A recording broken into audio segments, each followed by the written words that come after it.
Rules? What rules? This is No More Heroes.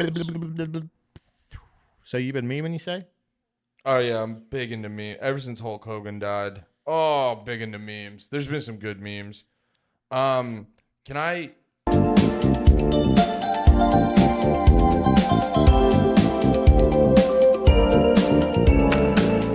I know we complained pre-pod, but can I just get it on wax? Yeah, let's do it. No, just I do want to publicly bitch. I just gave you the mic stand. Don't touch the mic. I want to adjust it. I will be ebb and flow. No, I do need to, just to get it on wax, I do need to publicly bitch about the Hulk Hogan thing. They should have killed him quicker, earlier. No, it was just, I'll give you the abridged version. It's just wrestling fans are so fucking annoying where they're just like, they think Hulk Hogan's like a unique evil person in the wrestling world. And it's just like, yeah, all your heroes are scumbags who talked exactly like him in private. Yeah, Big Boss Man was a big ally. Yeah. Ric Flair, you know, he definitely just accepted Charlotte's Spanish husband right out of the gate. Respects the hell out of every woman as well. No, it's because I think wrestling. I was saying this to you before we recorded. Wrestling fans know subconsciously that the whole business is just run by just egomaniacs and pieces of shit and all this other stuff. And I say this as a huge fan who watches all the time, who promotes this stuff. I love it, but it's like I think they find people that they just like, you hate him outside of just the fact that he's a bad person, so you turn them into the lightning rod of like he's the most ultimate unique evil there is. Yeah. And also with the context of like the racist clip that they always bring up, it's like they never bring in the context of like he didn't know he was being recorded. He didn't know he didn't say it on air like Booker T. He was I mean, no one comes at Booker T for it. It's I'm not just fair. saying. It's honestly, it's a double standard, and I don't like it. I'm not a fan. What's right for thee should be right for me. And honestly, the guy who shared it probably said it worse on air. Bubba the Love Sponge is a terrible piece of shit. Yeah. I'm not saying that. I think that. By the way, when you read it, also you're like, Jesus Christ, Hulk, what the fuck, dude? I forget. Because by that time I already came. Yeah. So I'm not watching the end. Who watches the end of a sex tape? You're watching the credits of a sex tape? Well, you know how it got out. It's like Bubba the Lunch Sponge sent it to Love Gawker. Sponge. What did I say? Luz Sponge. I said I thought you had a stroke. That's my accent. Oh, sorry. That's fucking right. That's my mush mouth. You know what? You're canceled. God damn it. I'll get a hard R. I'll have you know I said that because I'm a mush mouth retard. I'm sorry. I'm just a big Colin Quinn fan. That's crazy. I just said that. I love Colin Quinn so much. Yeah. He's not a retard. He is a mush mouth. He's kind of a mush mouth. He is a mush mouth. I thought that was the thing. He's probably one of the smartest comedians there is. You read that quote, you're like, that's terrible. But then you're also like, Colin Quinn, your balls, I'll suck them. But then you're also like, no, wait, he's also done terrible things. He blamed God. He blamed God on a veteran being killed in a car accident where his son was driving like a fucking piece of shit. Like a piece of shit, yeah. And that, again, not alleged. It's all very much proven. Yeah. And it's a thing where like, no, they have the phone call. I grew up in St. Pete, near the Tampa Bay area. You were in the car with his son. I bet on that race, and honestly, I bet that I feel really terrible Pat was winning in the back. $500 on that. I said that guy's gonna go into fucking coma. Pat was in the back of the car going faster. I was playing Metallica. I was like, he's not saying master, he's saying faster. You're just going in the back, going, give me fuel, give me fire, drive really fast till you die. I think overall, like, he was much worse. He also had a terrible show called, I believe, Tropic Thunder. No, not Tropic Thunder. What was it called? Hogan Knows Best. No. It was a fucking Baywatch ripoff. Movie? No, it was a Baywatch ripoff. Oh, he had some really bad movies. It was. I'm just saying that he's done much worse than say the N-word. Oh yeah, private. But no, it's like my whole thing is like wrestling. My whole thing that drives me fucking insane is like wrestling fans pick and choose who are like the evilest motherfuckers, and it's like everyone always tries to call Triple H racist, and it's like, oh, is that because Thunder he's dated? Oh, yeah, I remember hearing about that. It's like everyone always tries to call Triple H racist, and it's like, oh yeah, because it's like, yeah, he's the fucking boss's daughter, and you're all like just fucking butthurt about it. And it's like, it's not to say like Hulk Hogan. It's not to say, I'm not even saying you have to like Hulk Hogan. No. It's just like nobody likes Hulk Hogan. No one. He should not be liked. He apparently was like the biggest fucking dickhead ever. He would lie. He lied constantly. All the time. He said, "Do you know?" He said he was. I said Metallica. Yeah, he said he was like the original bassist. He said that he was asked to be the original bassist. Or once Cliff Burton died, he was asked to replace Cliff Burton as bassist of Metallica. Yeah. That is the stupidest fucking lie, and it's one of the dumbest fucking lies I've ever heard in my life. It's at least with Ric Flair, he has the excuse of drinking, like being a problem alcoholic. Yeah, Ric Flair's like, I'll have you know, I'm a problem alcoholic. Yeah, he'll tell you. He admits to it. So like, literally, in TMZ was talking to Ric Flair about Hulk Hogan. He had a scar on his head from falling down drunk, probably off a bar stool. Yeah, yeah. So so again, yeah. But no, it's like I was saying it to Pat beforehand. It's like, dude, if you put Hulk Hogan at that standard, which fair enough, it's like, well, Macho Man beat the fuck out of Elizabeth then started dating fucking Lex Luger, and Lex Luger like indirectly killed her. Stone Cold beat his wife. Fucking New Jack constantly tried to kill people in the ring. It's like, guys, you're picking. They're not good people. You're picking and choosing. Yeah. That was the part that was driving me. I can't believe nuts. You didn't even mention Chris Benoit. What did he do? What? Honestly. You don't like his finisher? What's wrong with a diving headbutt? I don't honestly. I haven't seen any kind of history of there being a problem with that finisher actually at all. Everybody that's used is pretty cool and pretty much ended up out pretty much okay. Did you see the news about what's the Our Lady piece that does the song?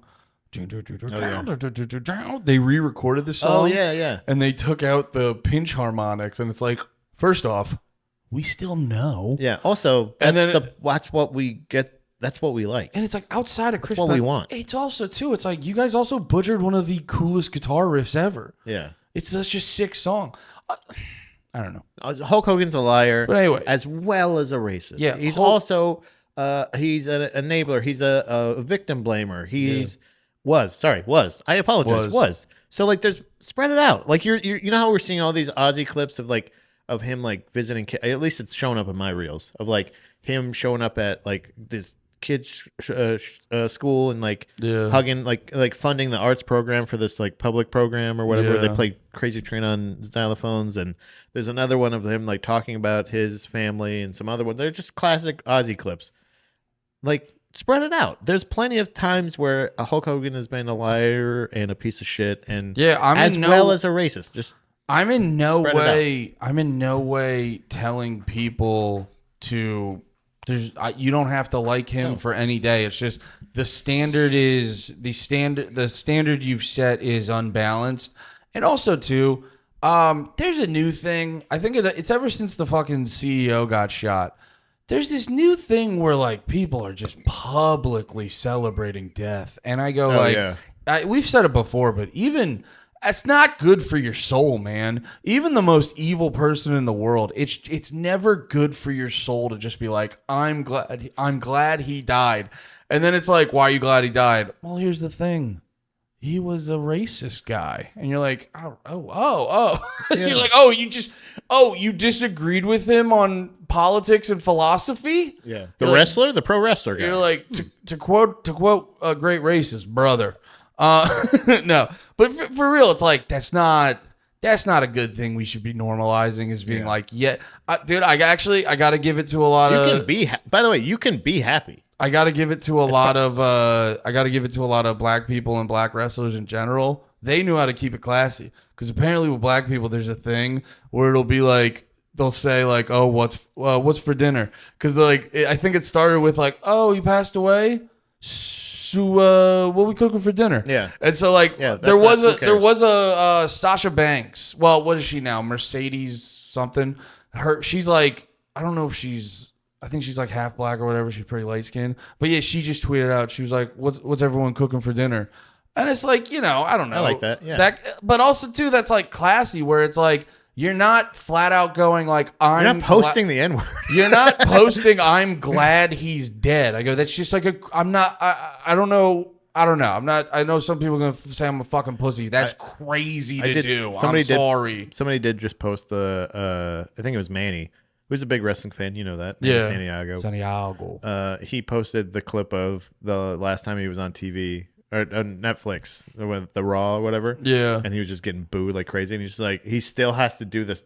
He's still selling shit. You know, he's still going like, hey, I'm just really glad to be here. And just, with, all American beer. And everybody's like, boo. Like the boos got louder. Yeah, They're just like, come on. Dude. Yeah. He's like, I'm partnering up with Netflix, brother. And this is a great opportunity. And thank you guys. He's like, you supported me this whole time. And it's almost getting drowned out by boos. And it's like, yeah, just post that. Yeah. You know what I'm saying? Like, he's been a pretty weird, but also I think all of us are just disenfranchised, like with the fact that, or disappointed, you I mean guess. Desensitized? No, I'm saying we all grew up with him being like this cool fucking. Oh yeah, it's a bummer that he sucks so much ass. He sucks so much because, like I said, that I watched that show, Trouble in Paradise or whatever. I was a fan of like I watched his fucking movies. I watched him wrestle, obviously, but I was more of like do what? My era was more of the WCW era. Are you saying Hogan knows best? Hulk Hogan wrestled?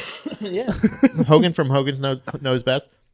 His reality show where his insufferable families paraded all around the place I grew up. Horrendous family, terrible family. You know what I'm saying? Like it's always been kind of a train wreck.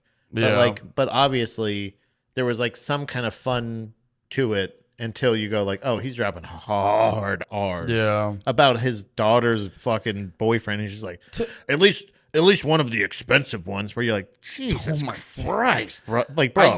I will say there is a tall one or whatever. You should get a little bit of a lighter sentence because there needs to be a distinction between like public outburst and you got caught. To me, there needs to be a distinct, because it's like there is something to there's like it's extra. Well, actually, it's funny. I will say, like when I'm in private, I'm probably much harsher, and then when I get on a microphone, I I try to be more balanced, which is some people are like, really? I drop hard freezes for sure. Like, I mean, I'm Frieza heavy. Like, I think like opinion wise, there's no like opinion I have in private that I would be scared. It would probably be more how I said it. Yeah. But regardless, it's like there's a million people who they fucking say wild shit in private, and then when they're out in public, they're being a productive citizen and keeping it classy.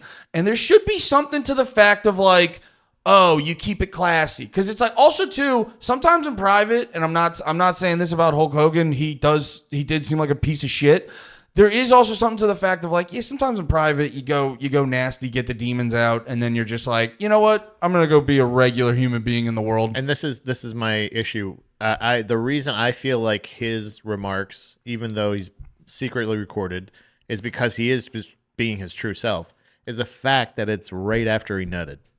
Post-nut clarity. It's the clearest your brain's ever been. That's a really good point. That you are the purest of yourselves in your refractory period. You're just sitting there talking to this woman that you pumped full of your jizz. Yeah. And you're going like, yeah, he's just genuinely sounds sad that his daughter is dating and it's just like, oh man. Well, that's the dude. You know what I'm saying? Like you're and like again, it's not just the hard R's that he's dropping. It's the fact that he's like referring to like at least one of the black ones that's worth money or tall that's gonna make, you're like, yikes, brother. Yeah.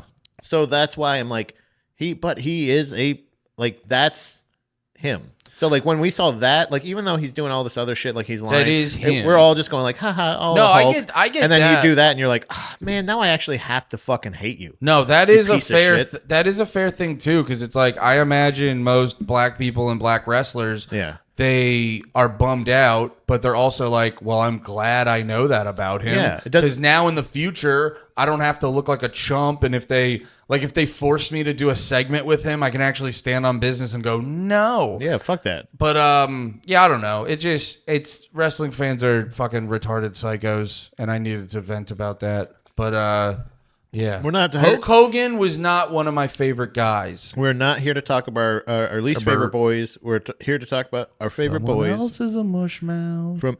I was drinking and burping at the time. You shut up. I have indigestion, not. You don't gotta fucking tell me, Okay, dude. pal. You don't gotta fucking tell me. When What? I'm on panties in the mouth, my name is Andy Malafrina. Don't you interrupt me when I'm talking about my favorite Don't boys. who interrupt you? Interrupt me? Did I not say what? I think you said don't you interrupt me. Yeah. Freudian slip. No. It's a Zionistic slip. I'm pretty sure Freud was one. Anyway, what are we talking about? Was he? What? Yeah, they talked about dicks all the Maybe. time. Wikipedia, Freud, early life. You know what's Go really on. You know what's really funny is I started doing research and I was like, you know what? I should probably include some of my favorite lady fighters. And I was like, no, this is our favorite MMA boys. This is our favorite boys. No girls allowed. If you're a girl and you came here to talk about Cyborg or Ronda Rousey or Paige Van Zandt. Joanna Jędrzejczyk. You want to force me to watch you and your husband fuck? Not this week, Paige. Maybe later on this afternoon, but Maybe. as soon as we get done with this episode, I'm going to bookmark it right now. Hold on. Okay. Maybe in 46 minutes, but not now, Paige. No, we're here to talk about some boys that We're talking about like. the boys. Andy, I did a lot of research on my boys.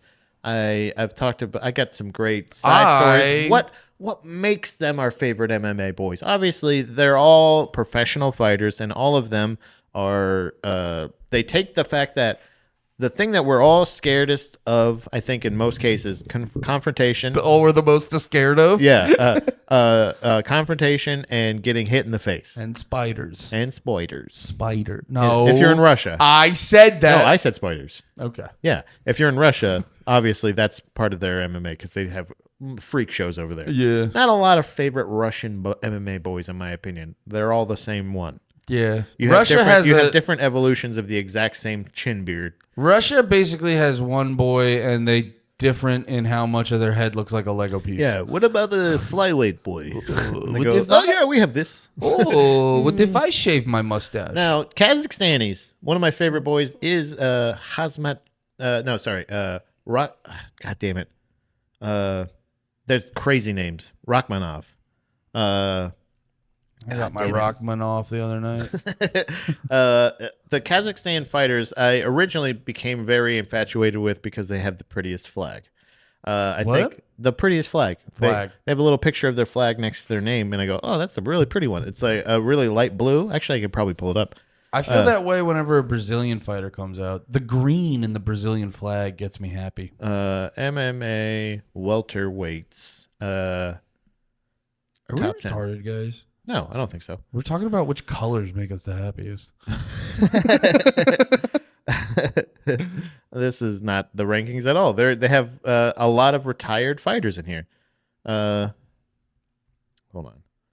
I wanted the most recent one because I did more of the research on the classic ones. Some of your classic boys. Yeah, some of our like Donald Cerrone's one of mine, obviously. BJ. Wait, who is my favorite boy from last week? Don Fry. Oh yeah, we already talked about him, but I got to throw him on the list of favorite boy. Top 15. What the fuck is going on? It's so funny. That's it's giving me like Robbie Lawler and shit. And like he's been retired for like a year or two. Oh, okay. Oh, you're talking. Like it's like I'm looking for the top 15. I want current. Yeah. How about you go to UFC's website? Yeah. You know what? I'm gonna do that. UFC. What do you think? .org? Probably .gov. This guy he just fought, .co. He just fought. He's in the welterweight division, and he just fought a the guy Ian Gary. Yeah. Ian Machado Gary. Remember I explained his story to you where he took his ex-wife's husband's name or his wife's ex-husband's last name. Oh yeah, dude. That guy doesn't sit in the cuck chair. He sits in a cuck throne. Yeah, I'm telling you right now. That's crazy. It's like he has given fodder to every fighter. Wait. I'm sorry. Please go through that real quick. What is it? So Ian Gary is not necessarily one of my favorite MMA boys. Definitely not one of the favorite boys. But he definitely is a very skilled fighter. I do believe that. Like that's the thing that I think a lot of people never really mention with him in general is the fact that he actually is pretty. He fought this guy that I'm trying to. I just want to say it correctly. His He name. Adam That's why I'm- 22'd out pretty hard, so that kind of overshadows a lot for yeah, people. Yeah, so like he essentially is a fighter in the welterweight division in the UFC. He's an Irish-born fighter. Mm-hmm. Grew up in Dublin. Got famous in their MMA league. Came over. Has had some pretty exciting fights. Pretty exciting finishes. Some not necessarily. Not a lot of duds. Like he's a very skilled and very educated fighter. Yeah. Great striker. He's been training a lot with the Shoot-a-Box team that Charles Oliveira, one of my favorite MMA boys, fights and trains at. Oh, Oliveira. Yeah, he Top tier boy. speaks fluent Portuguese. It's the really way- funny to hear Portuguese and with an Irish accent. If you bring up a guy I don't know and he's black, please tell me. I would not like to call him a boy. I got you. Good call. It's so funny that nothing wants to give me the goddamn UFC welterweight rankings. I'm hitting rankings over and over again. The website's just not working. The UFC goddamn website. Let me here. Yeah, you try. I'll look it up. But Shavkat Rakhmonov. Damn it. I just needed my brain to work. But Ian Gary fights at the same gym as Charles Oliveira, speaks fluent Portuguese. He's married this woman, and this is the strangest part. Is like I think he married this woman and took this Brazilian last name. He hyphenated it, so now he's Ian Machado Gary. And I think this is so weird because this is I think the strangest allegation to put on Ian Gary. And I haven't really heard anybody do this yet. I've heard the cuck stuff. I've heard him being a weirdo, all this other stuff. I feel like he's kind of being a culture vulture. You know what I'm saying? Like when white boys get super into Japanese culture and then they're just like they start wearing the shit and start like I don't know. I guess maybe this is a weird thing of like is it appreciation? You're right. Their mobile website sucks ass. Right. Okay, thank you. What category were you looking for? I already remembered it. It's Shavkat Rakhmonov. Oh yeah. I think he's just like a guy that like really wants to be Portuguese. Cuz You get that a lot with like not even like I feel like white dudes are the most obvious, but like you get that with a lot of people. Like Asian guys get hit with it a lot. Asian dudes just want to be black. Yeah. And yeah, every dude gets hit with that. Not every dude, I mean, but every you don't hear every a lot of Irish guys going like, "I wish I was Brazilian." You know, just like, but no, you get those occasionally where. Like, my favorite is when the white dude gets obsessed with Jamaican culture. Yeah. And then they start becoming like that aggressive Jamaican rapper who's a white guy. Yeah. He keeps going viral all the time. The guy It's that a fun one. The guy that like scream raps into the mic. Yeah. But there's essentially so he's somebody that like on short notice his like Ian Gary has taken on one of my favorite MMA boys, Shavkat Rakhmonov, who is like has this excellent finish record. I think he had a 100% finish record in the UFC at that point.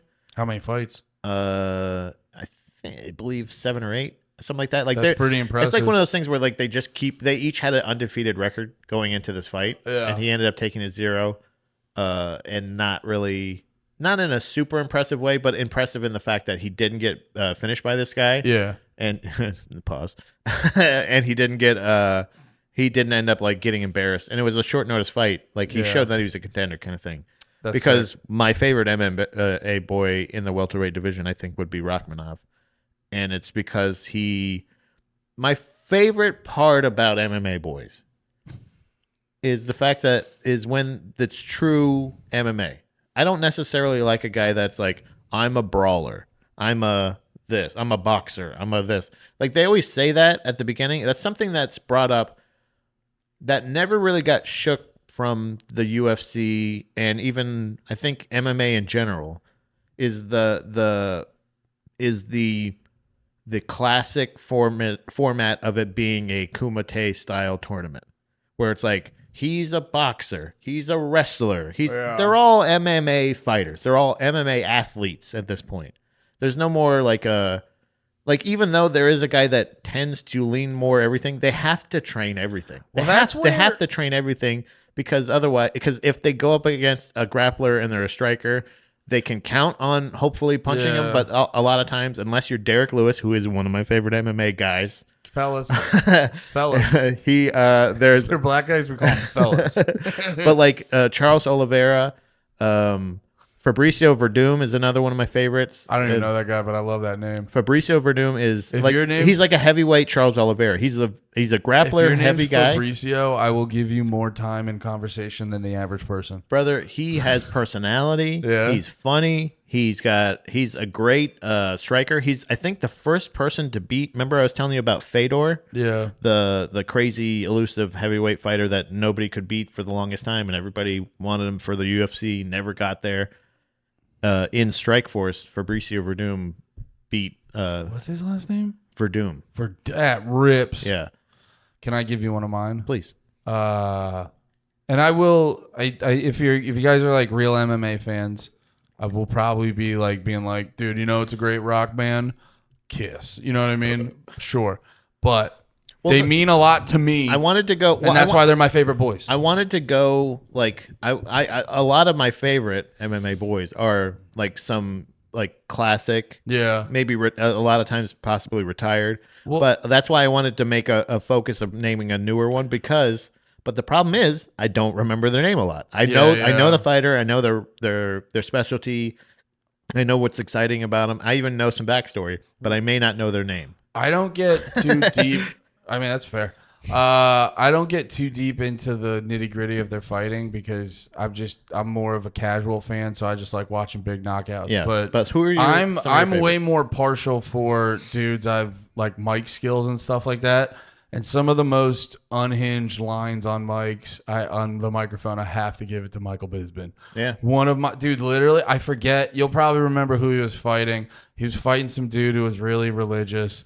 And they were like jaw jacking back and forth. And it's one of my favorite lines I've ever seen during a weigh in. Michael Bisping just screams at the guy. He goes, "There is no Jesus." To hype up a fight, to just discount someone's entire religion. Yeah. It's a badass move. He definitely seemed like he was somebody that was so like such a celebrated early. Like not early, let's say like early-ish generation, the early success of MMA or UFC especially, like a villain. Like he was a good heel. He's like a good Stone Cold almost. When he ended up getting knocked out by Dan Henderson, it was the Brit against the American. Dan Henderson being like, doesn't he have like a corn-fed pretty boy look to him? Not, I can't remember. I don't know if I would say necessarily like I might be thinking of the wrong guy. No, he's square jawed. He's like rock solid. Like like he is a fucking honky. Like, he's a machine. Yeah, exactly. Yeah, and he is an all American dude. I think I believe he's a wrestling champion, NCAA. Maybe. Oh, does he have like a Connecticut American vibe? He's not Matt. You might be thinking of Matt Hughes. Probably. Like look wise, but like he's What's not. What's his name? Dan Henderson. Yeah, Hendo Henderson. H-bomb. So like he knocked out Michael Bisping. Yeah, I was thinking of someone else. And it's probably one of the most vicious knockouts you could ever see. Was that the one? He stiffened him, and then while he was on the ground, he like dove and like punched. Right? Didn't he turn that into his logo? Exactly. Yeah. But it ended up after Michael Bisping later on won, and I would say Michael Bisping would be one of my favorite MMA guys. Because he is he's a grown man. He gets guy. Yeah. But he's also somebody that is transitioned to commentary and even podcasting. I think really. I mean, he's podcasting with one of my favorite boys, Michael Harrington. Oh yeah. Yeah. Fucking. I get so happy for him because he does. What's it called? Believe You Me. Believe You Me. Which has another one of his favorite quotes when he was fighting Luke Rockhold. And he's like trying to say like all this empowerment and vision shit, and he's like he has that conceive, believe, fuck. He's like conceive, believe, achieve, fuck off or fuck you or whatever. Yeah. And I think he plays that. You can he hear, plays that at the beginning of his pod, and you can even hear Dana like chuckling at it. It's so funny. But no, every time I see like Harrington will post himself from like UFC events, and I always see that, and I go, "Fucking hell yeah, Bisping!" But just letting Harrington thrive, brother. Yeah, and that's what I'm saying. It's like you can have this appreciation for the sport, but like to me, it's like the reason I think I offended Jules the last time she was here. Because like she said something about we were watching the ESPYs Oh, okay. And she said something, and I think she said, Nate comes on camera. You're like, who's that freak? I said, who's that? No, I go, no, every black person that shows up on TV, I'm like, is that Nate? Is that Nate? Is that Nate? Is that Nate? Lemaire? No, that's Lemaire. Just like Chad Ogosigos accepting an award. Oh my Nate God, gotten an Nate's award on stage. He's shaved. No, there's I said something about like, I said, man, fuck Meryl Streep, and like, That what she got upset about? yeah, I think so, because she's like, oh, well, why? And I was like, it's really impressive that a woman who is accepting a Lifetime Achievement Award for the arts for professional lying made a point in her speech to say, like, out of nowhere, she's like going like, I want to thank this person, I want to thank this person, and I just want to clarify, mixed martial arts are not the arts.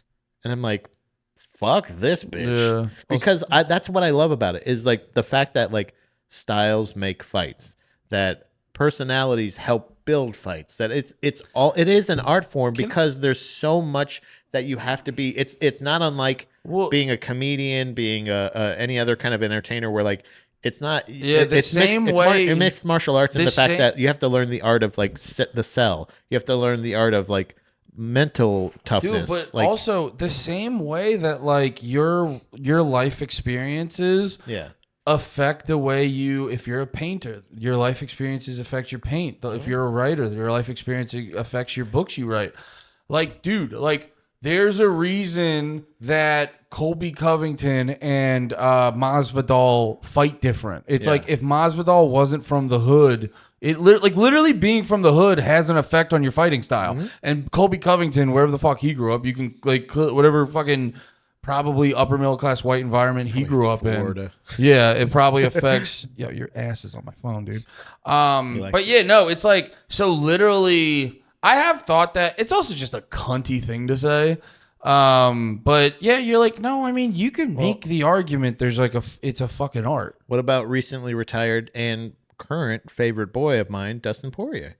Oh, he's what's one of your favorite lines of his? Oh, wait. Last thing about sorry. I wanted to ask you. I wanted to double check something about Bisping. He lied about, because he has one eye basically. Dude. He lied about his eye to do like a fight, right, brother? For I believe the last couple. So that was injured in his fight against Vitor Belfort, I believe. Gotcha. Or if you're going with the fun nickname, TRT Tour. Because he was juiced to the gills. That rules. Which was a legal. So it was a legal thing at the time where you were allowed to take testosterone replacement therapy. Yeah. But you were not it's not steroids. You're not allowed to take it wasn't considered a performance enhancer if you were given a medical exemption. If you were diagnosed with low T, you were able to receive TRT treatment. Yeah. So somebody like Vitor Belfort, who is an incredible fighter, like a really blitzy kind of guy. Like he would come out and just beat the fuck out of people. He was probably like, so aside from Dominic Cruz, probably a person that was closest to beating John Jones in a fight during John Jones's like absolute light heavyweight prime. Okay. When he was taking out these like legends, Vitor Belfort was one of the legends that he ended up taking out but Vitor Belfort is a guy that would like run at you and just punch the fucking shit out of you. Like it's nuts. Like I would highly suggest watching some of his classic fights. All of his fights really are pretty impressive. But once you can see a noticeable difference when they banned TRT exemptions. Oh yeah, his body had like a crazy shift. Completely different fighder. So actually, to bring up wrestling, that happened to Rey Mysterio. Yeah, because when they're having a scare about they're too many wrestlers are murdering their children. Well, dude. Well, so two things actually. Bringing up Hulk Hogan. When WWE went through the steroid trials, so they had a funny thing where they were like, you guys do steroids, and they're like, we did, but when we did them, they were legal. They Mitch Hedberged them. We used to do steroids. We still do too. Well, no, they were trying to be like, we don't do steroids. Also, there's no. Well, here's the thing. they could never get him on any technicalities because you could never. There was no exemptions. Here's well, no. Wait, with the steroids? Yeah. No. Was there like a TRT the thing thing? they were trying to get him on was like Vince McMahon pressured us into taking steroids. Isn't that why they switched it from sports to entertainment? Was because is a big part of it. And yeah. then they were, never like, able to officially. So they waited till later to actually. It was the lawsuit with the pandas, WWF. Oh. That's what got them to change the F to an E. Which a sidebar on a sidebar. Funniest part, go watch the Ruthless Aggression documentary. They claim that they just changed it to WWE. Oh, yeah, I remember you bringing that up. Because they were like, yeah, we just thought it was time. No, you lost a lawsuit to a panda. Yeah, we all know that, by the way. Yeah, But but we all know it. no, they were in the steroid trial. They were claiming so a lot of the steroids they took were legal at a point, and then they became illegal.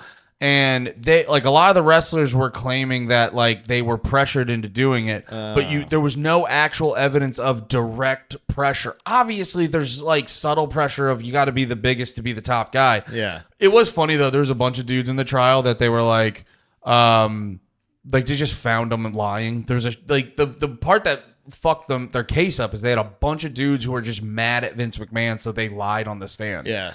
So Michael Bisping's fighting TRT tour. Oh, but that happened to Rey Mysterio. They had another dust up with steroids, and he just came back and he was wearing a shirt all the time. Yeah, because he wasn't as big anymore. So there's a point in the fight. I believe he gets knocked out by a head kick, and he kicks him. So he I believe it's disconnects his retina or something like that, or I can't remember the exact thing. But essentially, he becomes blind in his left eye, or right eye, one of his eyes. I don't know. But then he continues. It gets worse. Like it's a thing where it's degenerating. Like it's like he's losing sight rapidly. And so for his next, I believe, couple fights, including when he fought Anderson Silva and when he won the title, he would have one of his coaches or his teammates help him cheat all the exams. So if it was an eye test, Bisping did? Yeah, that's how he got through multiple fights after that. That rules. He again won. Wait, so he was lying about it for multiple fights? Yeah, for after that, it only got worse after that. Yeah. So at some point he was fighting one-eyed. He fought Anderson Silva, who is another one of my favorite MMA guys. He's Brazilian, but I think he's also black. Yeah, it's you He's see him walking by, you go, "Was that a black guy?" Yeah, you know what I mean. When you see a Dominican, you're like, yeah, just to be sure, just to play it safe. I'm gonna switch to the other slur. No, I don't know what you are. I'm gonna call you two slurs if that's okay. Yeah, can you give me directions real quick? Okay, all right, now I know. There's a level of I didn't get that joke. The accent. Oh, okay. Yeah. I thought that was some deep cut Florida racism. No. Just surface level. It was much funnier than I gave it credit for. So he fought Anderson Silva in, I believe it was England, with one eye. Anderson Silva's not necessarily, he's on his decline. Still badass though, right? But still a killer. Yeah. Still, by the way, Flash knocked out. At one point in that fight, Michael Bisping points down at his mouthpiece because it came out of his mouth. He pointed to the ref, and the ref was like, "I'm not stopping it."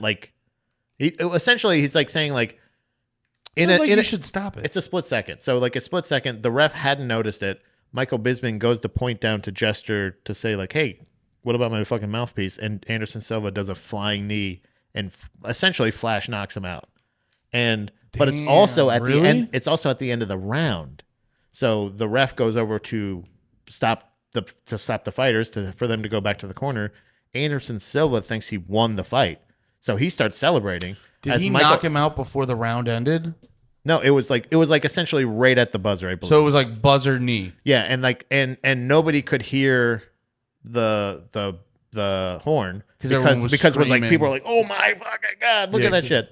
And Michael Bisping is able to stand up and walk away to his corner, but Anderson Silva's now celebrating like he won the fight. Yeah. So he's going yeah, and they're like, "No, come down." He's like, "No." He's like, and Herb Dean. It's so funny because Herb Dean's mic'd up and you can see it's not over. It's not over. Yeah. He's like, get down. That's Come really down. funny. So Michael Bisping's in his corner trying to get patched up and stuff like that. They're like, people are rushing into the cage. His corner's celebrating with, like, it's crazy. Yeah. It's chaos. Yeah, and they're like, the fight is not over. They're trying their best. Like, they don't really get his nose. He recovers from that and ends up winning that fight. He goes to a decision. Are you serious? Yeah, dude. One-eyed. Michael Bisping is, and for him to do that another elite fighter. Like, it is. There's a lot of later fights in Anderson Silva's career that I don't think I got to see live that I'm revisiting now with like ESPN or like YouTube or something like that. Yeah. Yeah. That it's like when he fought Daniel Cormier, who's another great MMA guy. Oh, top tier MMA. Like, I did not respect him in his prime. Fella. I did not respect him. Daniel Cormier was a dude before I knew, like, before you taught me about MMA. No, I knew. Yeah. Before I learned more about MMA, I was like, you look at Daniel Cormier felt like how a baseball team will have like a pinch hitter who's just like a fat guy or something. Yeah. And you're like, what's going on here? And then you're like, oh, no. He's actually one of the baddest dudes ever. Incredible MMA coach. Incredible MMA. He's a funny. I think he's hilarious. He's not necessarily the most skilled as far as like commentate. Like, he does kind of fuck up sometimes, but like, I think his personality on mic is great. But yeah, underrated trash talker. One of my favorites. So like, he keeps it. He stays cool. Yeah, and he still says vicious shit, brother. So two of my favorite all time lines of his. He is in the light heavyweight division. Both of them in the light heavyweight division. One, he's at a press conference for.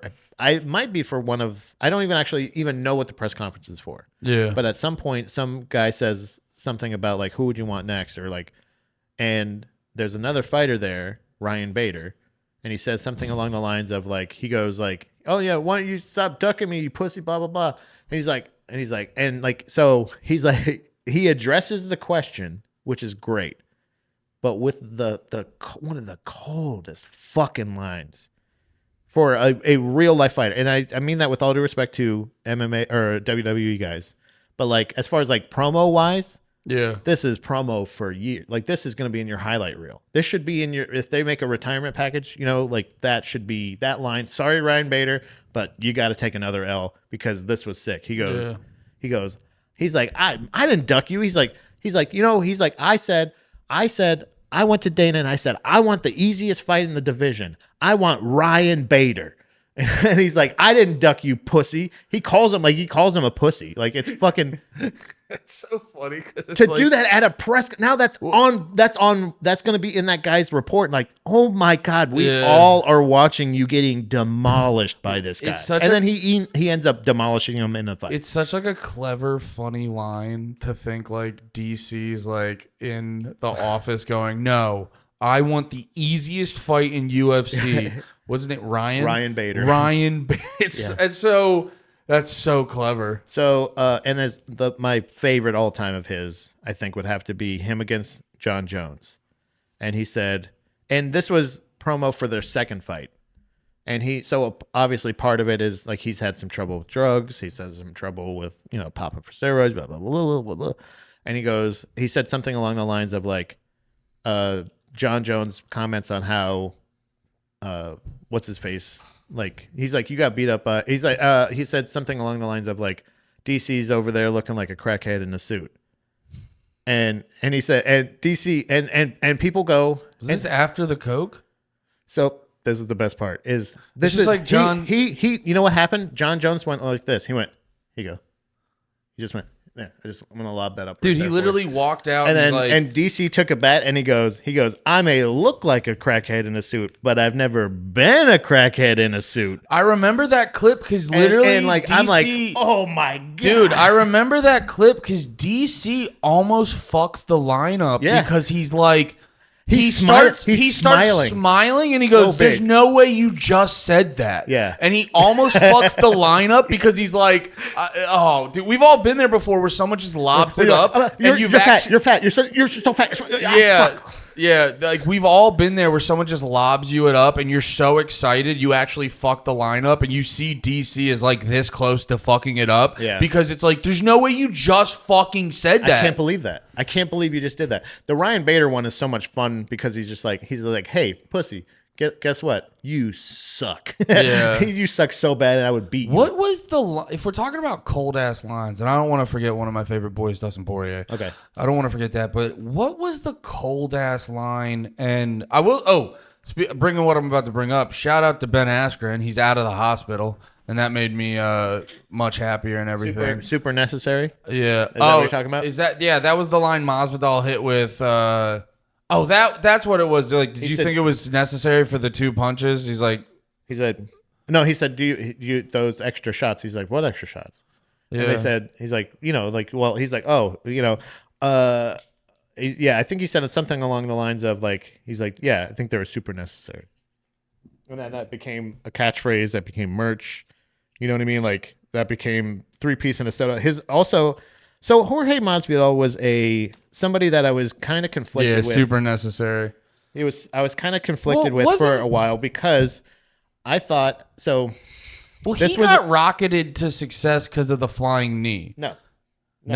So Jorge Masvidal, his reign, his rise. Sorry, excuse me. Started right before, and it happened when he knocked out Darren Till in England, right before. I know it was at that event. That's what it was. He knocked out Darren Till, right, in England, and somebody who had fought earlier, who's in the welterweight division as well, Leon Edwards, later came champion of the division, was like talking shit as he was walking by during his post-fight. Is that the one where he's talking to the lady? Dude walks by and then he turns around and goes to fight him. Yeah, that's the 3-piece in the soda. Oh, okay. So he had a span of events that he handled in what most people would assume perfectly. The thing I'm conflicted with. You mean events outside of fights? No, fights included. Fights included. He beat Darren Till. He did exactly what he was supposed to do there. I think he also beat Cowboy Cerrone like really convincingly in Colorado, where I believe like where he's from. So like he's a guy, he's like a spoiler. He's going there and he's being the villain essentially. He's embracing the villain character, and he's also winning fights in impressive fashion. And he's got like a dude in an action movie energy to him, so it's fun to watch him. Vigilante, you know what I mean? Like he's going out there. So then he goes and confronts Leon Edwards. Some would say, me included, sucker punched him. Like they're talking shit. You're both professional fighters. You both just fought. Yeah. Like I think the last thing in his mind was him. Like he's trying to sell the fight. It was two different approaches, and he's standing right in front of him with his hands behind his back, and then he takes his hands down, punches him a couple times, 3-piece in a soda, blah blah blah, and afterwards they break him up. But somebody's interviewing him after that, and he says the line 3-piece in a soda. Boom, you're marketable. Now you're a knockout guy. We got highlights of you. You're already an impressive fighter. Yeah, he's been around in the UFC for a while at that point, but then he does that. Then the flying knee just takes him to where he can be like a business now. Which I always love to bring up. Besides the actual flying knee, he handled everything. It happens so quickly. Yeah. John Anik is not finished doing the Modelo. This fight is sponsored by Modelo. He does not finish the ad before Ben Askren gets knocked out. So Cowboy Cerrone, I just brought up, was another one of my favorite guys. He's a pretty top tier guy, right? He is. So the thing again is people that are either incredibly well rounded or respectful of all of the martial arts. He's somebody that was he was more of a kickboxer and striker, but also an excellent grappler. So he is somebody that him as far as a guy seems like one of the he's I would say a modern day Don Fry. Oh, okay. You know what I'm saying? Like he's just a fucking man's man. He's like what Don Fry, you would assume Don Fry is like in his off time, but I think really Don Fry is a guy that like sits on a chair and fucking drinks a beer. Yells at the TV for a while and then gets up. And Don Fry seems like a dude who's he's the guy at the bar who's very quiet and calm the whole time. But if you start fucking with him, you're gonna die. Like Cowboy Cerrone started doing things like like extreme sports shit like during his MMA career. Like he's doing all this shit like dirt biking, fucking. He does. There's a all the shit that's like dangerous to his career. yeah, literally. Like he's Yeah. doing like crazy stunt. Like I can't even think of the terms, but like the shit where they're like, oh, I'm helicopter surfing or whatever. Like where like they jump out of a helicopter and No parachute. yeah, like what's the fly suit thing? The squirrel suit. Like he's doing like weird shit like that. Like that. I don't know if those are exact thing, but example wise. Yeah, he's doing fucking Nitro Circus. There's a there's a crazy story that he tells about this this cave diving. Jesus Christ, brother! No, it's nuts. It's just all that stuff makes me laugh because there's a bunch of shit that I'm like, oh, I wish I had time to do that. All that kind of stuff, I go, I will never even remotely be interested in doing any of that stuff. I would never venture any of that. Any of it. He's telling the story on Joe Rogan of him like he's going with like one guy that he's never been on a dive with or whatever, and it's a really, I don't want to like spoil it, but there's a part where like this guy panics and they're in this like pitch black cave. He kicks up a bunch of like sediment and stuff like that, and now he can't see anything, and he's like I'm just stuck there. He's like, I think he ended up like untying the line, so like there's no like way to. Anxious listening to it. It is. You'll read like, and that's what I'm saying. He was doing this shit for like fun. He was like, that one was obviously a near death experience thing. Yeah. But he is believed to be the reason why the UFC puts in clauses like the NFL saying like you can't ride motorcycles, you can't like if you can't do some extra bullshit. Yeah, you can't do crazy shit. So Cowboy Cerrone, and he ended up having. It's really funny because before the BMF belt, he was somebody that opened up his own ranch with his MMA successful winnings and prize money. My name's Cowboy. I should have a ranch. BMF Ranch. He has a bad motherfucker ranch where people can go out and I think and train out there with him. Oh, nice. And funny, I don't know his actual age currently. Let me look that up real quick. But Donald Cerrone is venturing the idea of possibly a comeback, and he is currently at the age of 42.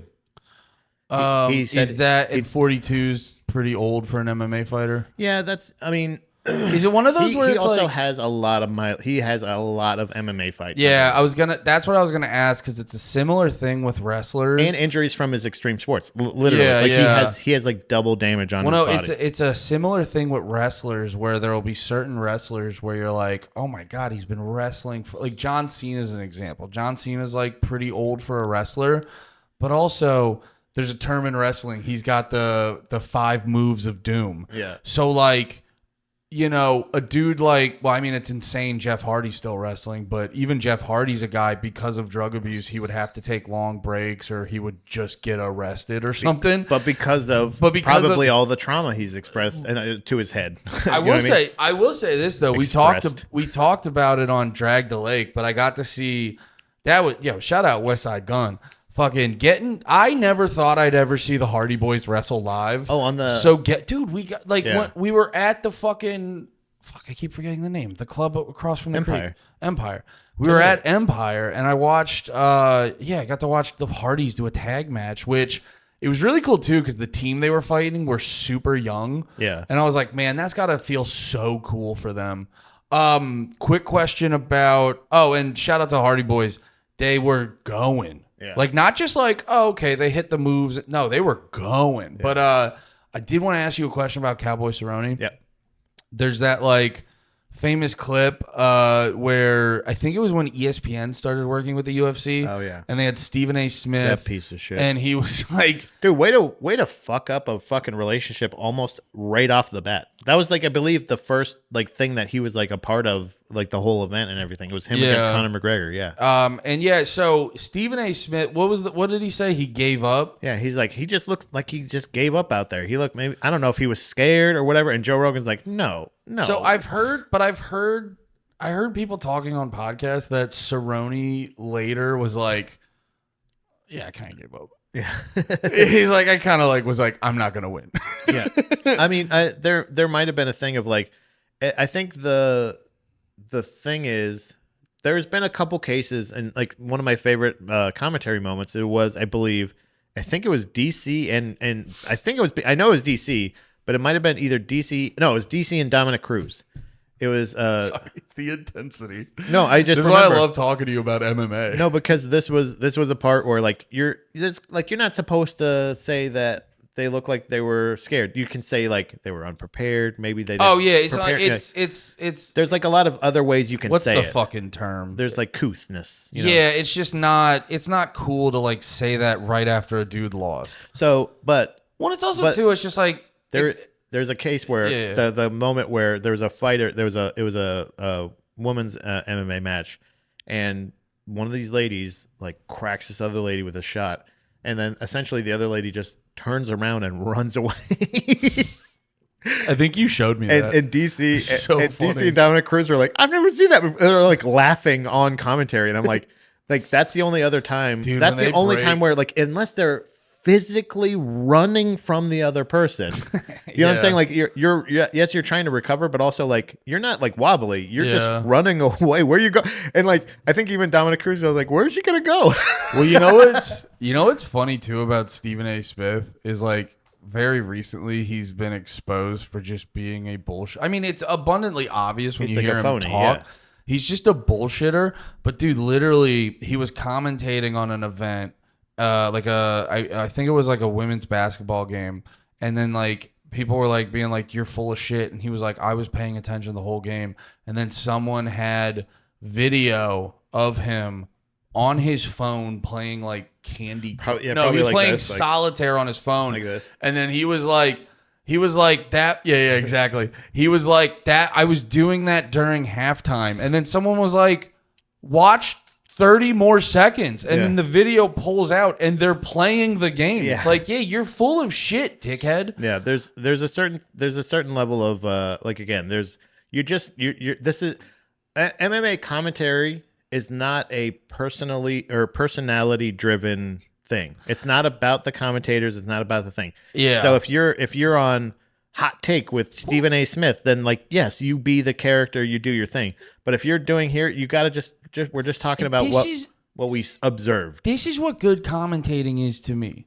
You have the play-by-play guy who's explaining what's happening, and then the color commentator is there to tell the story of what's happening. Yeah. You're not there to it's not about good commentary. You should almost just like, how do I say this? It's almost just like it shouldn't like stand out. It should like, if it was like a band, it should be level in the mix. Mm-hmm. So you shouldn't, the commentator, like obviously in baseball or when any sport, when something crazy happens, you have the guy who says some shit, adds a little bit of wowee. Yeah. Wowie zowie. You can throw out your little catchphrase that who is that dude? Moro Ronaldo went fucking nuts with. There was they got him on wrestling, and every 5 seconds he had to scream "Mamma Mia." Yeah, but you could never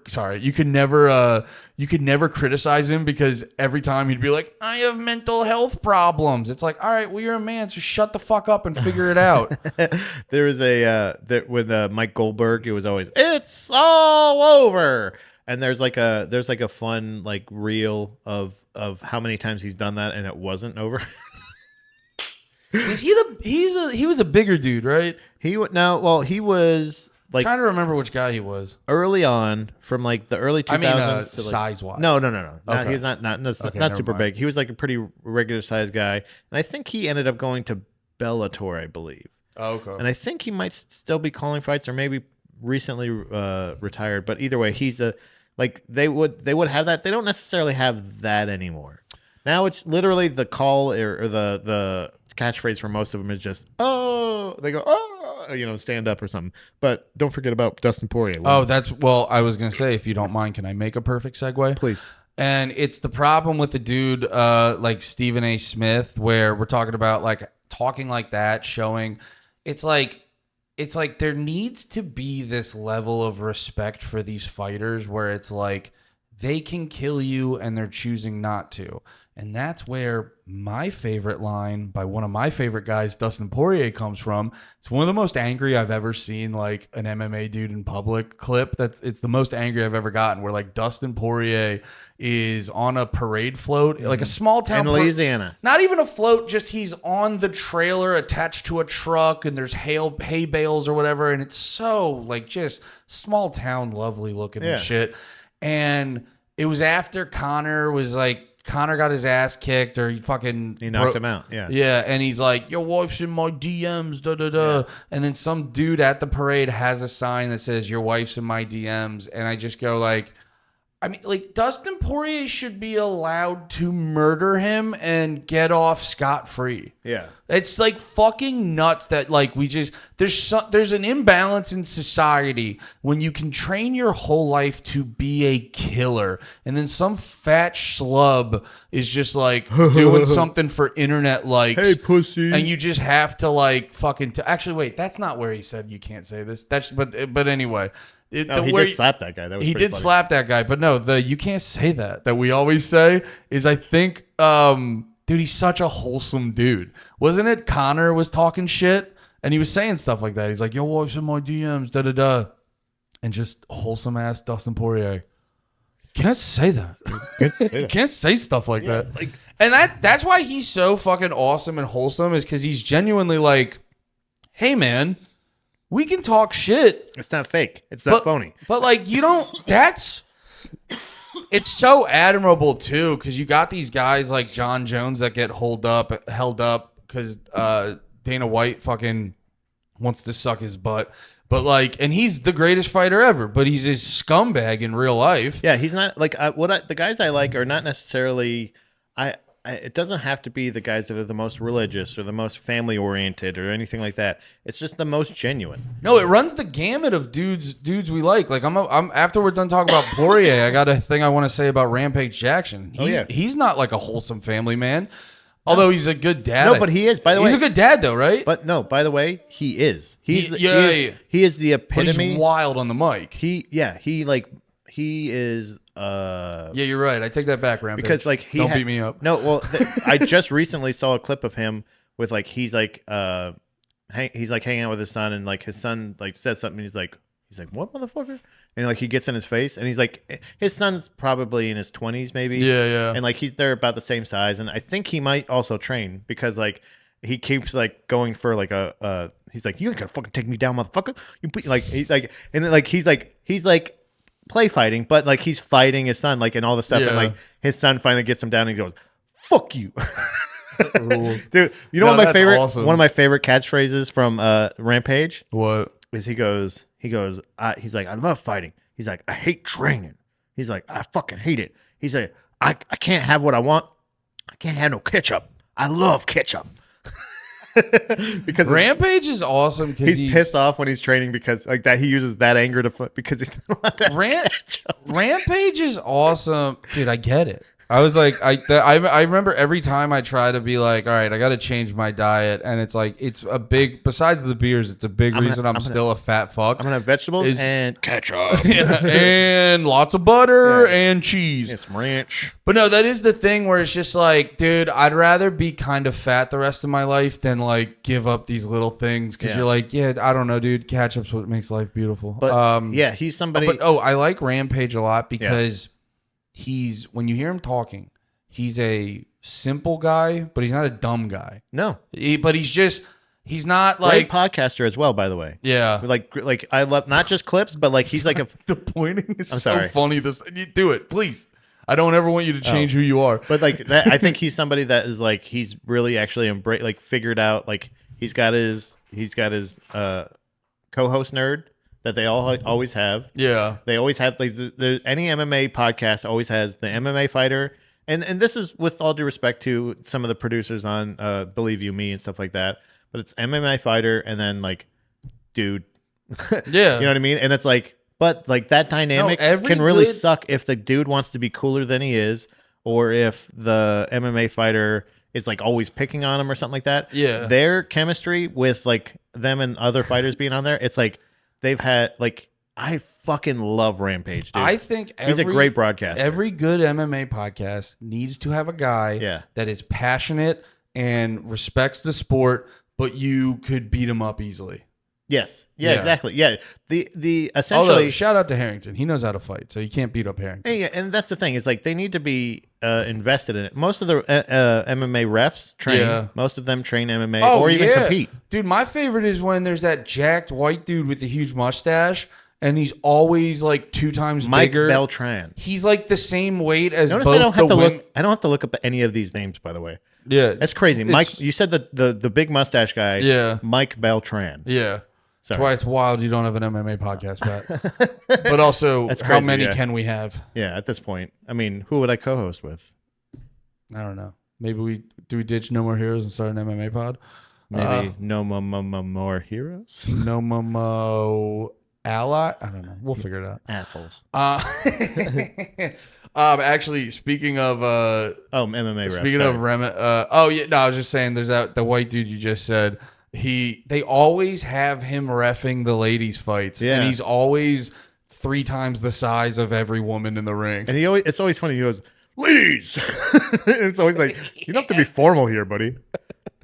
There's allegations about him as well that I've seen online. Oh yeah, no, he's like a bad motherfucker of being like a possible gang member. Yeah, I was talking to one of my boys going to one of Robbie's shows. He was giving me the whole breakdown. He apparently has this like insane gang affiliation. It's crazy. Allegedly. Yeah, again, I don't give a shit. I'm still a fan. I'm just going off people doing video essays on YouTube who are probably lying about you. I'm gonna double in a couple of my favorite MMA guys here in the same same one. One more thing about Rampage though. Yeah. Well, first off, Ariel Helwani clearly wants to get pounded out by him. Yeah, it's so funny. Dude, the clips where they have such sexual tension. I watched it recently. It's such a classic clip.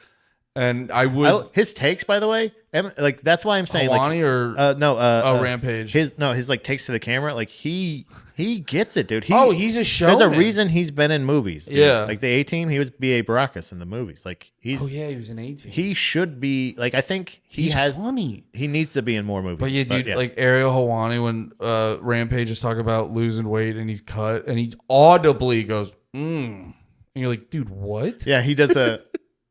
He's like, what the hell? Oh, my only thing with Rampage is he will occasionally he'll be interviewed by like a lady journalist and he'll just be like, she'll be like, so Rampage, how's your training going? He's like, you want to get out of here in 69 right now? Yeah. It's like, dude, chill. Just a question. He has so many clips where you're like, brother, come on. Yeah. There's like, what's that one clip though? What's the one lady who's like the top MMA journalist lady? Nina Drama. She's like Spanish. Yeah, the skinny she's always like tits out, which thank you. Yeah. But you know her husband is her cameraman?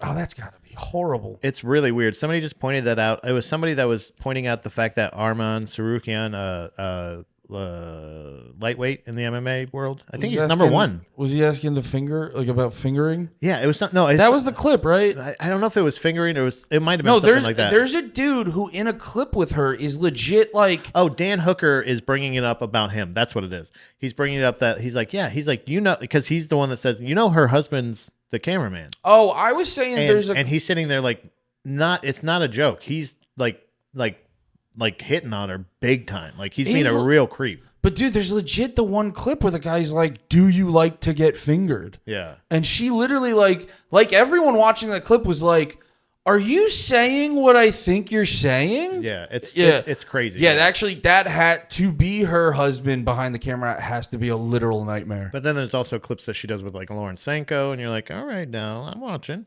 That's pretty hot. Yeah. But anyway, let's keep it moving. Yeah, guys, we're here to talk about our MMA guys. MMA guys. Derek Lewis. I think that's the episode title, by the way. I'm not saying MMA boys. No. Derek Lewis is one of my favorite all-time fighters. I remember the very first time he was kind of pushed out. So I was doing the Brewery Comedy Tour with Zach, and we were in Virginia. Haman. Zach Haman. And we were... Afterwards, I told him, I was like, hey, man, it was the night of the Conor McGregor-Khabib fight.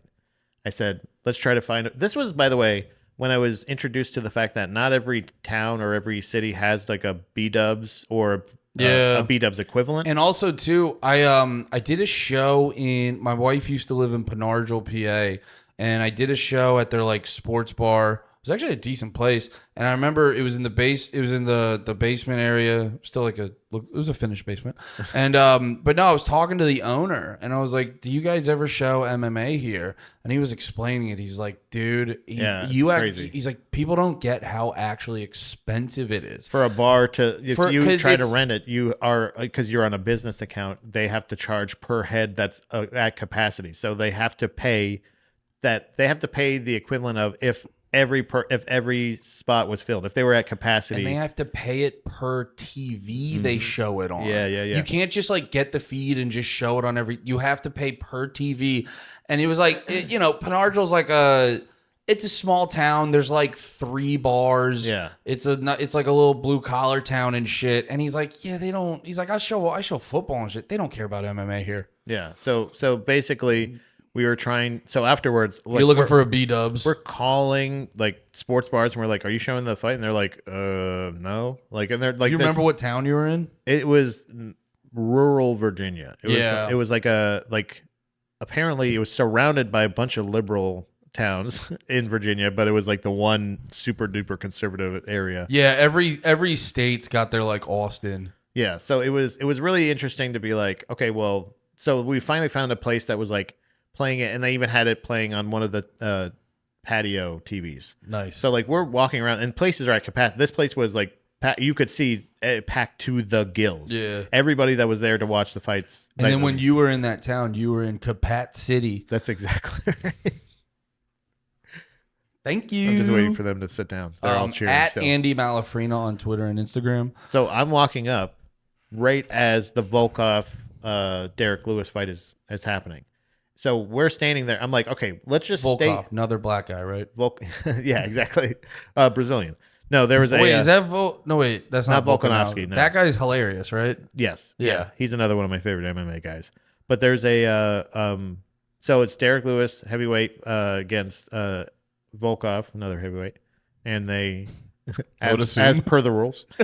And I was like, all right, well, we got we're in eyesight of a TV, at least for the time being. I still want to, I want to get something to eat and sit down for fuck's sake. Yeah. So like clearly. So we're like Googling and still trying to find so mean. I'm sorry. Other places in the area that might be showing the fight, and we got to watch that fight live, and him do my balls were hot. Oh, that was that one. Shit. Yeah. And like to see somebody like that again, you executed perfectly. He was losing that fight, ended up winning in the last round in like the last minute, I believe. Knock him out. Yeah, fuck yeah. And he has the current and is just adding to it knockout record for the UFC. Most knockouts in any division. He currently does? Mm-hmm. That's awesome. So do you know his record offhand? I believe it's 17 knockouts. I think he just got his 17th. That's recently. Crazy. So so one of my favorite lines of his that's not as celebrated, and it also includes another one of my favorite MMA guys who's in the quote. You ready for this? Yeah. He's fighting Curtis Blades at the Apex. Great name. Added, by the way, Curtis Razor Blades. Even better. Fighting nicknames. Already have a cool nickname. Yeah. Has a fake middle name to make it cooler. Derek Lewis, the Black Beast, is... He calls himself that, so we can. Yep. It's on his merch. I forgot that was his nickname. Yeah. It's so funny listening to a white commentator being like, the Black Beast. You're like, yo, what savage knockout. What year is it? But Curtis Blades, he obviously trained for this. Derek Lewis planned for when he shoots in. Curtis Blades is a wrestler, so he knew that he was eventually going to shoot for a takedown. When he does, he hits him with this perfect uppercut. Knocks him out there. Yeah. And he stiffens up and falls over and gives him a couple super necessaries after. And when he was asked afterwards, he said that was Herb Dean's fault. He said Herb Dean should have stopped it sooner. So he's essentially blaming Herb Dean for being too slow. But Herb Dean has some of the most iconic stoppages He also has the stoppage where he did people's elbow Dustin Poirier after he got knocked out by Justin Gaethje. Did you see that one? No. There's this thing where he basically Wait, who did this? so Justin Gaethje knocks out one of my, I would say, honorary favorite MMA guy. I like Justin Gaethje. I don't love him. I think he's a very exciting fighter, but he's not one of my favorites. They were fighting for the BMF title at lightweight. This was the second time they were fighting, Dustin Poirier and Justin Gaethje. And I think at one point, I think it's a right leg kick to the head, knocks out Justin Gaethje and knocks out Dustin Poirier, and Justin Gaethje's going in for another shot. Just I mean, like I think he could see that he's knocked out, but like he's kind of like getting ready, and Herb Dean to stop that, like kind of slides over and like people's elbow Dustin Poirier. Oh wait, I think I have seen that. It's really funny. So like Dustin, he's got some pretty good one, and also Herb Dean has competed in MMA fights and won. I think he has a Herb Dean's a big dude. I can see it. 2-1 record, I believe, or something like it's. One of my who's the dude who knocked out Alistair Overeem and got real big after that? Francis Ngannou. Yeah. I give both of them because I watched a bunch of Alistair Overeem after that, and I go, oh, this guy's nasty. That guy never touched steroids. Never ever. I give both of them. What are you doing with your face? Huh? Did you have a twitch? A stroke. Yeah, makes sense. I give both of them shout out as favorite MMA guys because that knockout was the moment I realized how fun watching UFC with your boys is. Yeah. Because dude, I like my buddy. Actually, I don't want to give names because I'm about to say something really racist that happened that night. Got it. So I don't want to give any names, but my boy Hulk Hogan. Hulk Hogan invited. Yeah, I was at the Hulkster's place. Yeah. And no, we were all sitting there watching it, and then knocks him out, and it's just one of those like excitable moments where everyone's like, I don't know what to do with my hands. My buddy just grabs me and starts shaking me because he's just freaking out, and we're all just like, ah! So just like that energy. No, this is also the night I found out real racism can be shockingly funny. Yeah. Where they were talking about Ngannou, about how he worked in sand mines or whatever. And then the guy goes, so he must really be a sand, and then hit a hard. And it was this moment of like, that's a decent joke. Yeah. I mean, it's kind of factually. I mean, God damn it, you have great timing, but oof. Yeah, excellent timing. Amazing. The timing was amazing, I get it. But you can't help but when you hit a ER, it still hurts. It still hits the ear. You know what I mean? And I was like, Hulkster, I'm gonna be sad when you go, brother. Yes, brother. No, I think there's a thing about Francis Ngannou. Overall, was the person that I was convinced John Jones was scared of. But, like, not to sound like Stephen A. Smith, what I mean it in the sense that, like, who wouldn't be scared of that guy? Yeah. Like I will say this. John Jones considers himself the GOAT of heavyweight as well as light heavyweight. He considers the record of him being the longest reigning heavyweight champion, even though he only defended it after getting that and being inactive for over a year or two, I believe. I think it was like 2 years. You told me about that. It's insane. It's insane. But Stipe, who has the most defenses at heavyweight champion, he did end up wanting to fight. That was his only defense at heavyweight. That was his last match, right? That was his last fight. Yeah, that was him fighting Stipe, who, if in his mind, if he beat him, then he would also be the greatest at heavyweight. And it's crazy because he ducked legitimate contenders. Yeah. At heavyweight multiple times. Tom Aspinall as well as Francis Ngannou. I think which ended up basically helping Ngannou make the decision to go out independently at the height. He was the champion, active champion of the UFC. And decided not to renew his contract with the UFC and explore other options. He ended up becoming a partner, I think, or no, like an executive in, I think, foreign There's probably an invented position with the PFL, but high-ranking executive position at PFL, as well as the current PFL champion. He beat their number one guy, and Ngannou's a really interesting situation because I assume you're very familiar with the story. what do you mean? Just like about, how he got to, how he became a fighter coming from Cameroon, dude, Africa. Dude, he did the shit where what was it, Italy? No, France. France. His name's Francis, idiot. Where do you think he got his name? That's why you're the best, dude.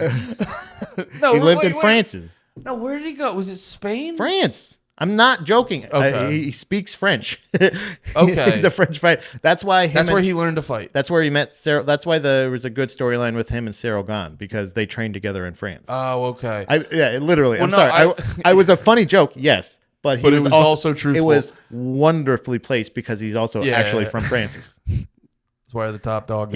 Paris is Francis.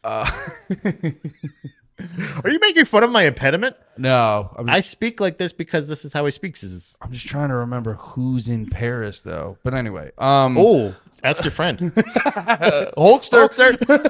Oh, wait. Sorry, you're down here. Hulk. Yeah. Can you hear me down there? Hulk. Crazy that Hitler's up there, right? Isn't that nuts? Someone made a great joke. They're like, dude, Ozzy's probably so pissed he went to heaven. Yeah. Oh yeah. Oh no, but the story of him emigrating there. Yeah. Where it's like he got to the border and there's like an insane obstacle course you got to get through. Yeah.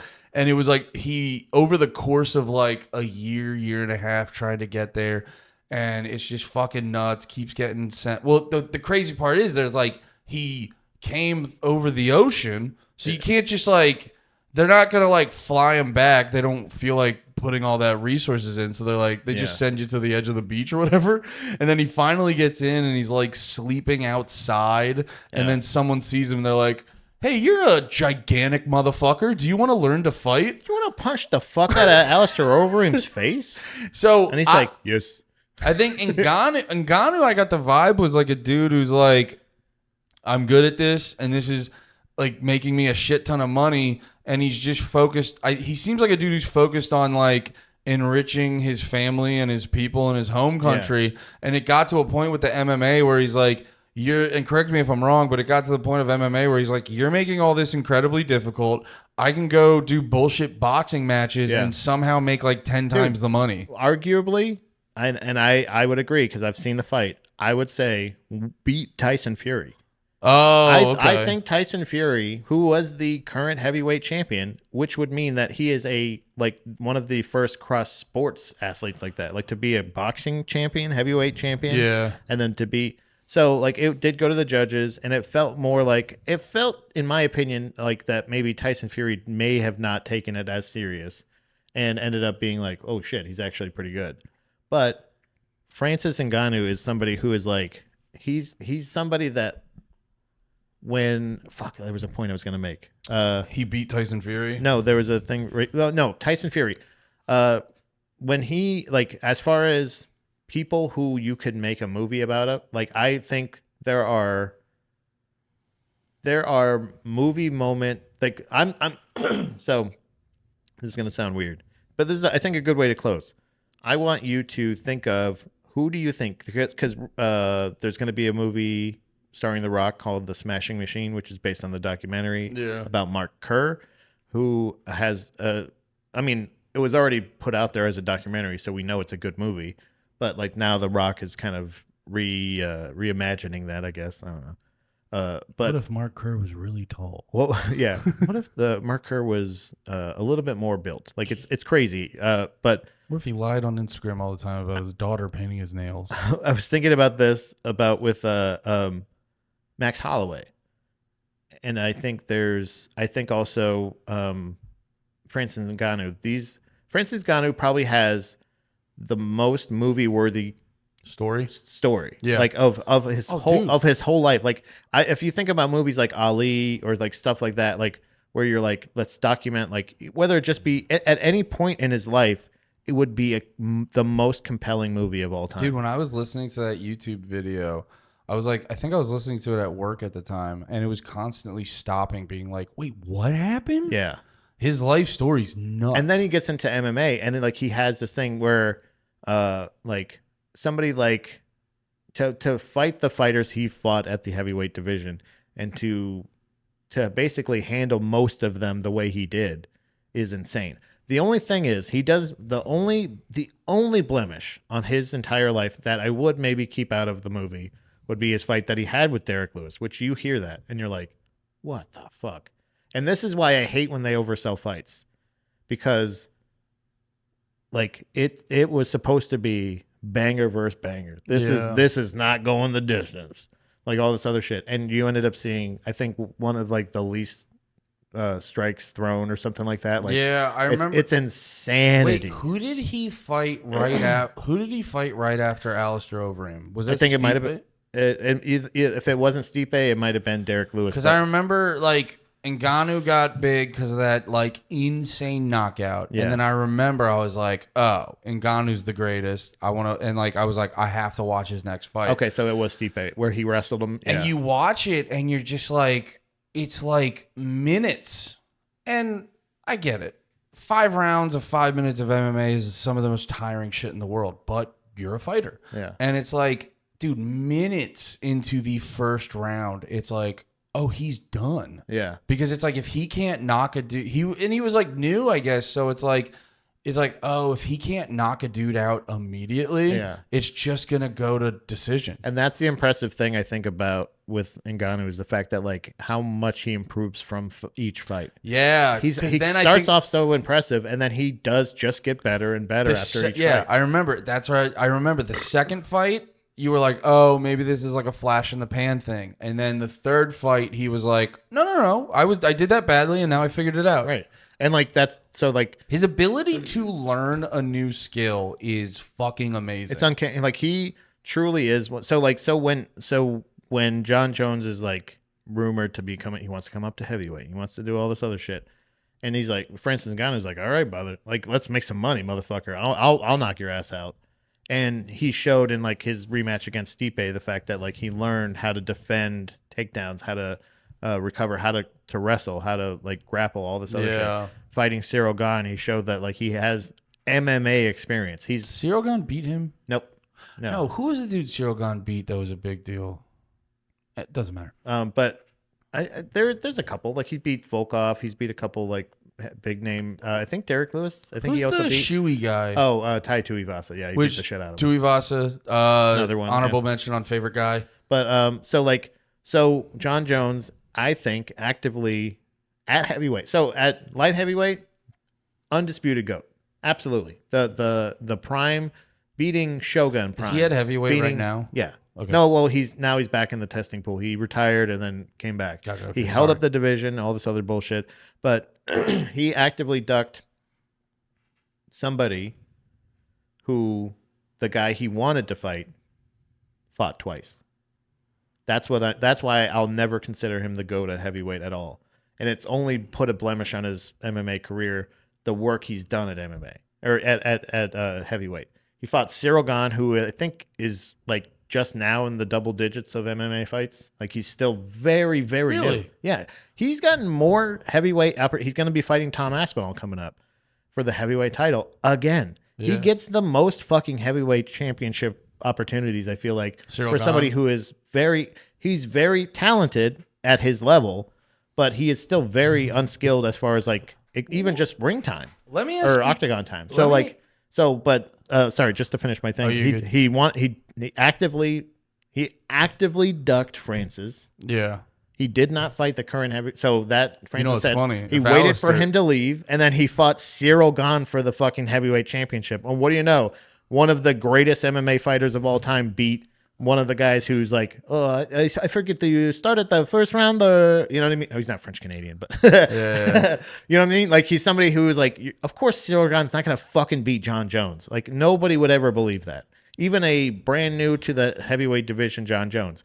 But he didn't accept the true challenge, which was Francis Ngannou, which would have gained them both big ass paychecks. Yeah. He fucked over Francis Ngannou, who's one of the nicest, most genuine dudes in the sport, and it kind of that pisses me off. Then ducks Tom Aspinall so he can fight Stipe, who fought Francis Ngannou twice. Yeah.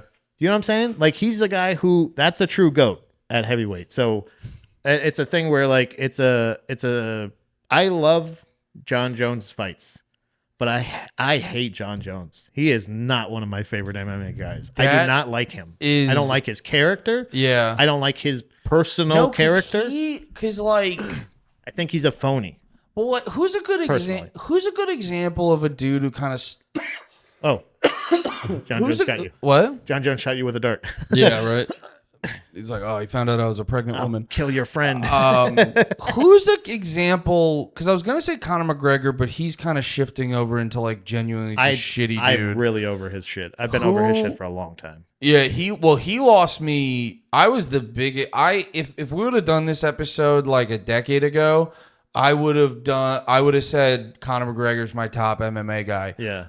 After he lost to Poirier, it was starting to waver after his first loss to Poirier. The second loss to Poirier, I hated him. I go, you're a fucking like, and I don't say this just to be fucking mean. It's like, dude, you could have all the nice shit, you could have all the watches, you could have all the money in the fucking world. The way you behave, you're a fucking loser, dude. So that was my big thing I was gonna bring up with Masvidal was when Conor McGregor, I think it was in 2018. I don't know. Whenever he fought Khabib, McGregor, he was supposed to fight. It was in between the time before he fought Khabib, all this other stuff. In Brooklyn, he ended up throwing the dolly at the bus. Do you remember that story? Yeah. And like he ended up injuring a couple the glass fighters. Broke and it injured dudes on Khabib's They had to cancel team. a couple fights, a couple things. He got arrested. He ended up getting in trouble for that. All this other bullshit. But like everybody was like, "This is disgusting. You're making our sport look terrible. You're a piece of shit. Your behavior's deplorable, all this other stuff." And then like a little bit later, Jorge Masvidal does that bullshit, the 3-piece in the soda, where he's punching another professional fighter backstage of the professional fight they both just professionally fought at. Yeah. And everybody's like, that guy's awesome. Yeah. And it's like, wait, I thought we don't like the bullshit, like the vigilante shit. So it's like, but for some reason, Jorge Masvidal's thing was viewed as like, he's just being a man standing on business. And Conor McGregor flew to New York because Khabib cornered one of his boys and was talking shit to him, and somebody filmed it. And he's like, is that why he was in New York? He was going there to be like, fuck you, you pussy. Like, you want to fucking fuck with my boy? I thought he was like Artem Lobov. He went to flew to America just to fucking find Khabib and be like, where you at now, motherfucker? I didn't know that. He thought he was on the bus. I just assumed he was like on the fight or watching the fight. No. So like, this was completely unrelated, except for this was personal beef between him and. I will say, hearing that out of like taking it out of context of how much Conor sucks ass now. Yeah. That is like the most WWE shit has ever happened in the UFC. And like, and I was agreeing with everybody, going like, this is bullshit. This is like, come on, man, be a fucking professional. There's being the loudmouth dickhead guy, and there's actually being the loudmouth dickhead guy. Like, so, but the unfortunate thing is, most likely the movies will be made about McGregor. And you know what I'm saying? Like, but it's only because, and now it's even getting to a point where he's just keeps like, he's got so much personal turmoil. He's sending dick pics to people. He's just like a piece of shit. So like, he's like Daniel Cormier, he's like in trouble for rape or something. Yeah. Well, I haven't looked into any of it. There I think have been charges that he was found guilty of. There's other things where he's showed kissing other women besides his fucking wife out in like clubs and shit. He like knocked out that old dude. He's punching old guys, he's slapping phones out of people's hands. Like and he's doing all of this shit talking for years and years, and he hasn't fought in years. So he's no better than any other keyboard warrior creep. Oh my God. We can't. I almost forgot. You reminded me. My last favorite top tier MMA guy of all. Please. And he really wants to fight with Conor. Michael Chandler. Poor Michael Chandler, the Garth Brooks of MMA. Pat, and I've told him before, it was one of the most fun nights I've spent with Pat. That sounds super gay. It's because we had sex. We fought. the night of our We fought. No, lives. we were taught. We were watching a pay-per-view. Chandler was fighting. I go, why does he fight like that? And Pat was like, let me tell you about it. Yeah. And dude, Pat kept being like, you need another beer? He was like, he was just giving me free beers, like keeping me there. And dude, we spent like, it felt like 3 hours just being like, this is why Michael Chandler's fucking insane. Yeah. And like, Michael Chandler's might be my favorite dude ever. Here's some highlights. Here's some like full fights of his. The craziest fighting style I've ever seen. Yeah. Just like legs super wide and him just fucking swinging like a motherfucker, running at people. Cheating constantly. Like just constantly, blatantly cheating. And then like when the ref does something, he goes like this. Huh? Oh, okay. Oh, no fingers in the eye? Okay. No. Oh, my bad. I can't reach my finger. Like Dustin Poirier said, I can't punch him in the back of bit the his head? finger. He's like, yeah, motherfucker.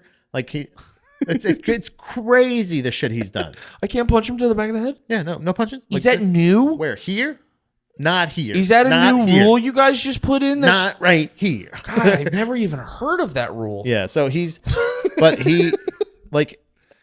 I will say this. No matter if he wins or if he loses, it is always in very exciting fashion. Yeah. Like from start to finish. And his fight against Justin Gaethje's incredible. His fight against Dustin Poirier is incredible. His fights against Charles Oliveira have been incredible. I'm pretty sure he lost every one of those fights. Oh, really? But they're still like, I would say he should get 50. Like he buys so many children. I feel like just because of just from the UFC bonuses, he's probably got like 2 or 3 kids. You know what I'm saying? Like every other pay-per-view he's on, he's just like, oh, I'm sorry, sorry, I'm a little nervous right now. You know, the hospital's gonna call but his wife's sitting right next to him. I'm like, what? Can she not go to the hospital? I'm saying like I'm not. You guys get your adopted kids at the hospital? But like that's what I'm saying. Like, dude, is this on the up and up? But not only that, but I'm thinking not like his wife can't have kids. I'm not shaming them for that. What I'm saying is she can't be there waiting for it. Like one of you can't be there. Do you both have to be on UFC embedded or like? Yeah, Michael Chandler. Like a lot of the dudes we brought up, they're fucking legends. Like, but a lot of them are funny on purpose. Some of them are well-rounded, and he is chaotic. Michael Chandler is one of the most accidentally funny people in all of MMA. Yeah. And I love that just as much as Derek Lewis being like, yeah, later I'm probably going to eat my wife's ass. Yeah, brother. That was one of those things where, like, not only is he doing, like, great material, but it's also, like, he is just genuinely that cool of a dude. Well, didn't Derek Lewis had a line recently that made me laugh where he's like, what the fuck? They were trying to ask him, like, who's the next big dude he wants. He's like, what did he say? He's like, give me a few mailmen. He's like, I want to keep fighting the taxi cab drivers. He's like, I don't want, I'm not here for any goddamn championship. He's like, just keep giving me the guys. Cause like, that's another thing is like the last guy that he fought was this guy who had one fight in the UFC. He was undefeated and I think had all first round finishes. Dude, that guy's sitting at home being like, all right, you're going to fight Derek Lewis. And he goes, huh? Yeah. Well, no, that's the thing. Apparently this guy was like super cocky and kept talking shit. Okay. That's why Derek Lewis did all of the emotes after. Like he was just he pissed on their side of the ring. He fucking like said like bye. He did that. Like he did his normal celebration where he slams the thing and goes bleh. Yeah. Like had all the catchphrases through his fucking moon the crowd. He fucking like he was on one. He literally the best way, like you want to talk about all the great quotes he's had, like the merch material quotes. This was I think the best quote of that week. He was just like, he's not supposed to be fighting me. Oh yeah. And like it was like one of those things of like saying like he ain't ready. I saw and like, that. Okay, I'll show you. So he's like saying like, you want me to be a gatekeeper? Gladly. Yeah. Keep feeding me the youngins. I'll fucking and knock him the fuck out. Also, Ronda Rousey with your fine ass. Yeah. When he says, "Oh, I was talking to Ronda Rousey the other day." Oh, she asked about me. Ronda Rousey with your brother, fine ass. brother, like him, even in the press conferences, his shit talking is never. It's like it is final Pokemon form Diaz. You know what I'm saying? Like how Diaz kind of has this thing where he's like, he almost goes like, and this is all due respect to Nate Diaz, but it's very much of him just going like, I'm very aloof, motherfucker. I'm very aloof. I don't even pay attention to you. Yeah. And you're just like, okay, but you're saying it a lot. What's the line? What is he? I'm not surprised. No one even knows what that is. Yeah. Well, he's talking about a gazelle. Okay, he's like, no one even knows what that is. I'm spry like a gazelle, and he's like, nobody even knows what that is. That is like, yeah.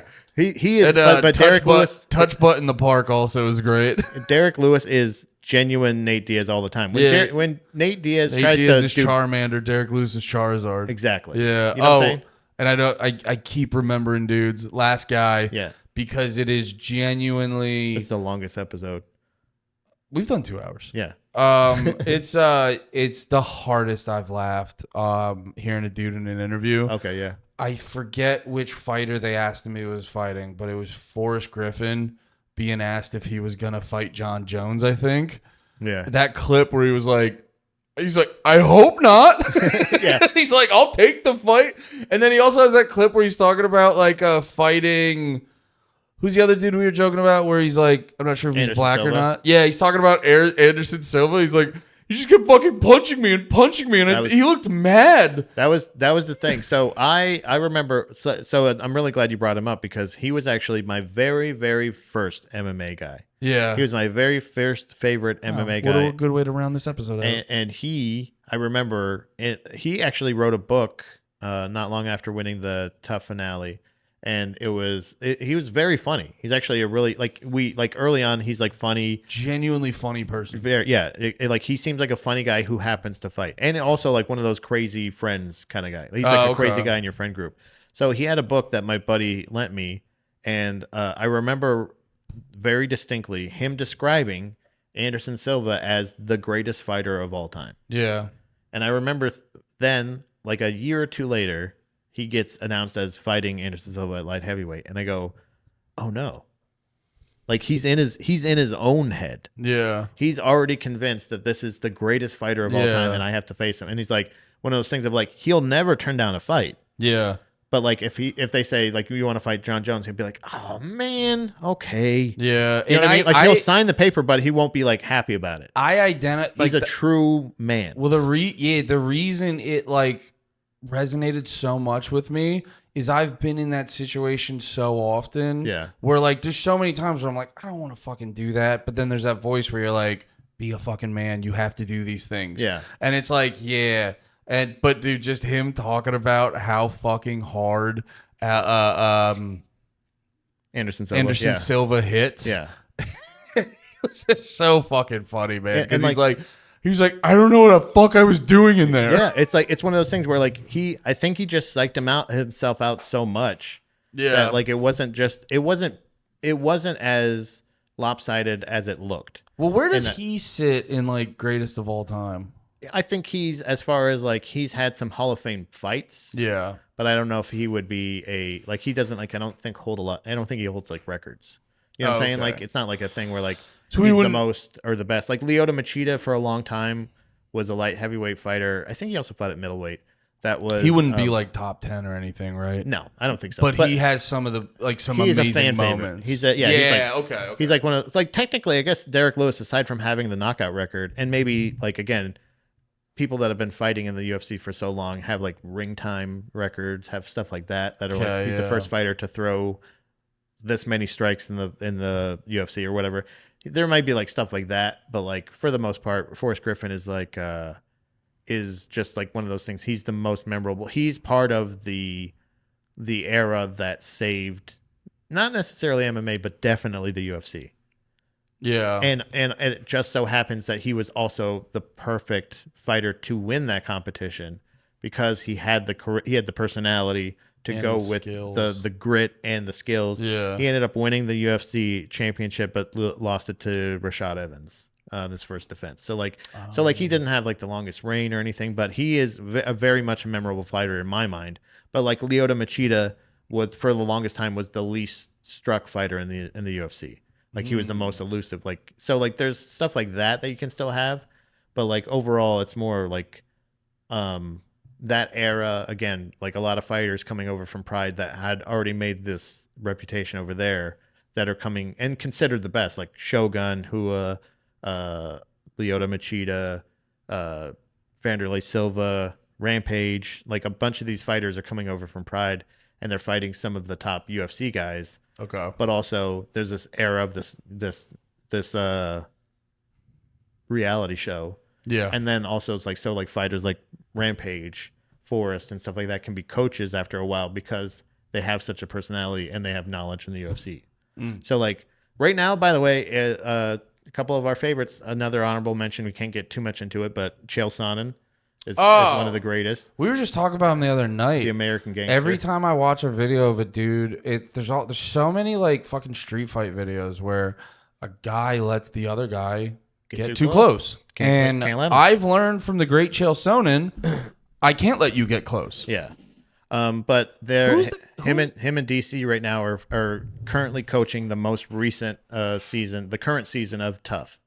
So the Ultimate Is that Fighter, what it's called now? The Ultimate Fighter, yeah. That's just the abbreviation for it. That's fun. It's like Tough 23 or something like that. But Yeah. and I think they usually, again, the tradition, kind of loosely, except for again Michael Chandler and Conor McGregor's case, and a couple others. The coaches are supposed to fight at the end or at some point. But they're both retired, but they're both grapplers. Why not have a grappling match? That'd be sick. I don't think it's going to happen. Did you see that Chael Sonnen clip of him grappling like a college kid? Uh-huh. It was funny because he was like talking big shit, and the kid didn't get him because he was like, I'll give you like a crazy position, and you won't be able to get me, whatever that means in wrestling. And he didn't get him, but Chael Sonnen was like, I gotta give it to him. That was close.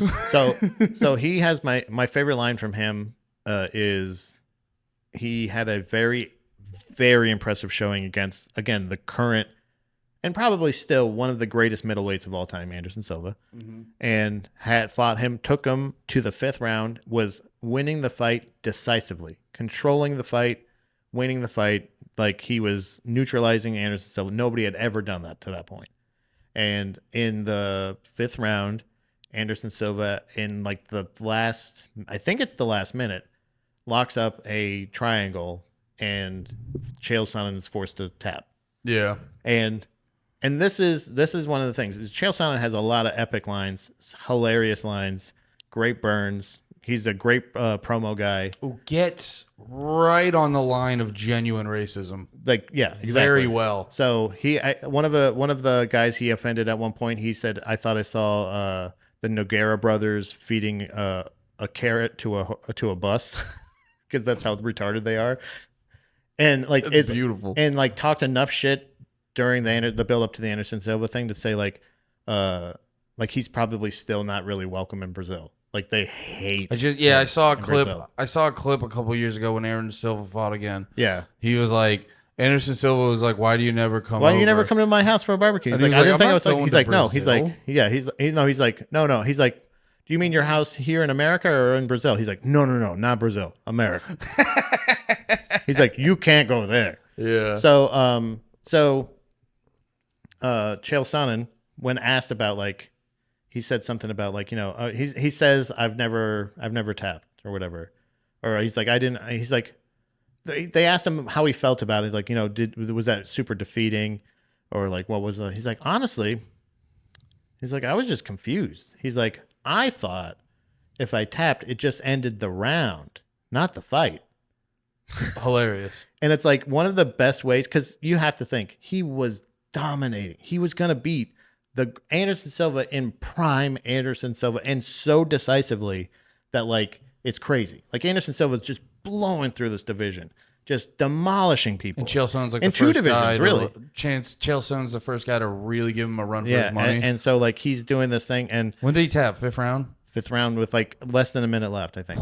And that's what I'm saying. It's like, and it was incredibly One-sided. impressive. Yeah, well, yeah, absolutely. There was no question that he was losing that fight, and ended up this fucking perfect triangle, like got him tapped, and like for him to handle it that way, I think is like that really speaks to like really who Chael Sonnen is. Well, like he has a character, but also like who the real like grit behind him. Chael Sonnen's a perfect example of how to do that like outrageous person, but still keep it classy and not be Colby. Yeah, yeah. And that's so fun because literally Colby, because Chael Sonnen like.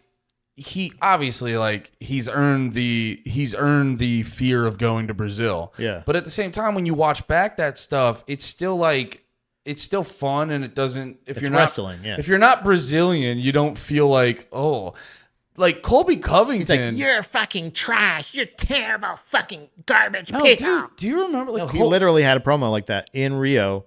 No, he literally goes, you're all animals. Animals, and it's like, brother, you can't do that. Yeah, that's not chill. So, you're not chill. You got to be chill. So, those are what are we doing next week? Favorite MMA boys. Our least favorite MMA boy, John McCain. Oh, yeah. We speaking ill of the dead. We gotta the roast of John McCain. We're gonna dig him up and rebury his ass. Yeah, apologies to your fat fucking daughter. Jeez. But you can make cancer jokes on the Ramones episodes. Honestly, that's being a little ableist. Yeah, she's not able to stop eating. Stop.